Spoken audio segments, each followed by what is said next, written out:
Easy കിച്ചണിലേക്ക് സ്വാഗതം. ഞാനിന്നിവിടെ തയ്യാറാക്കാൻ പോകുന്നത് പാലപ്പമാണ്. അതിന് വേണ്ടിയിട്ട് 2 ഗ്ലാസ് അളവിൽ പച്ചരി എടുത്തിട്ടുണ്ട്. പച്ചരി നന്നായിട്ട് കഴുകി കുതിരാനായിട്ട് വെക്കണം 4 മണിക്കൂറോളം. അതിനുശേഷം മിക്സിയുടെ ജാറിലോട്ട് കുറച്ച് പച്ചരി ഇട്ട് കൊടുക്കുക. അരയ്ക്കാൻ ആവശ്യത്തിനുള്ള വെള്ളവും കൂടി ഒഴിച്ച് നന്നായിട്ട് തരിയൊന്നും കൂടെ അത് അരച്ചെടുക്കുക. ഒരു പാത്രത്തിലേക്ക് ഒഴിച്ചു കൊടുക്കുക. ഇതിൽ നിന്ന് 4 ടീസ്പൂണോളം അരിമാവ് ഞാനെടുത്ത് മാറ്റുന്നുണ്ട്.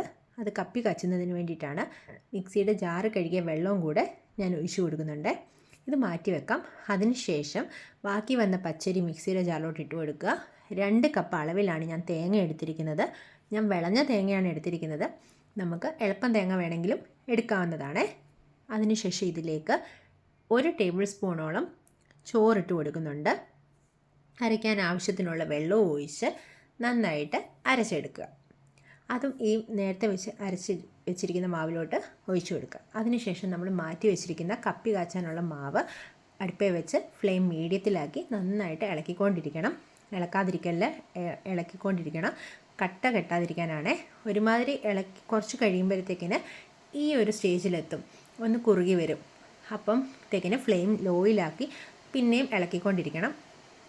ഈ ഒരു സ്റ്റേജിലെത്തുമ്പോൾ നമുക്ക് ഫ്ലെയിം ഓഫാക്കാവുന്നതാണ്. അടുപ്പിൽ നിന്ന് ഇത് മാറ്റി വെക്കണം. തണുക്കാനായിട്ടാണ് മാറ്റി വെക്കുന്നത്. അതിനുശേഷം മാവിലേക്ക് നമുക്ക് 2 നുള്ള് ഈസ്റ്റും 2 ടീസ്പൂൺ പഞ്ചസാരയും ഇട്ട് കൊടുക്കാം. അതിനുശേഷം നമ്മൾ കപ്പി കാച്ചിയ മാവും കൂടെ ഇതിലേക്ക് തണുത്തതിന് ശേഷമേ ഒഴിച്ചു കൊടുക്കാവൂ. ഇത് നന്നായിട്ട് മിക്സ് ചെയ്തെടുക്കേണ്ടതാണ്. തരിയൊന്നും കൂടാതെ, കപ്പി കാച്ചിൻ്റെ തരിയൊന്നും കൂടാതെ അത് ഈ മാവുമായിട്ട് നന്നായിട്ട് ഇതാവണം. നന്നായിട്ട് ഇളക്കി നമുക്കിതൊരു 6-8 മണിക്കൂറോളം അടച്ചു വെക്കണം. ഞാനിത് രാത്രിയിലാണ് തയ്യാറാക്കുന്നത്. ഞാൻ പിറ്റേ ദിവസം രാവിലെയാണ് അപ്പം ഉണ്ടാക്കുന്നത്.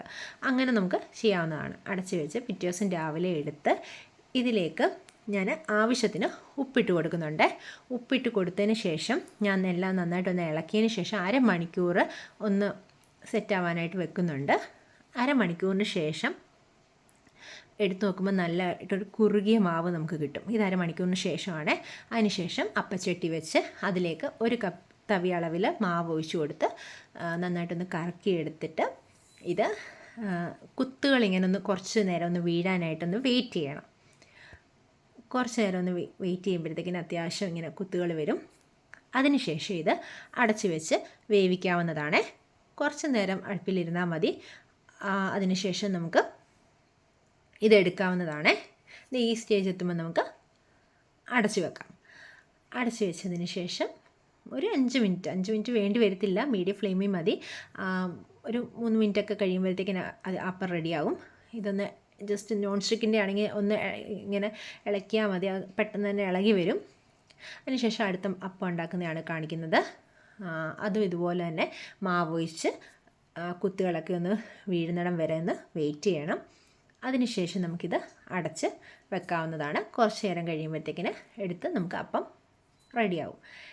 എല്ലാവർക്കും ഇത് ഇഷ്ടപ്പെടുമെന്ന് കരുതുന്നു. ഞാനിത് കഴിക്കുന്നത് വെള്ള കടലക്കറിക്കൊപ്പമാണ്. അതുണ്ടാക്കുന്ന വീഡിയോ ഞാൻ ഇട്ടിട്ടുണ്ട്. നിങ്ങൾക്ക് ഇഷ്ടപ്പെട്ടാൽ ലൈക്ക് ചെയ്യണം. Thank you.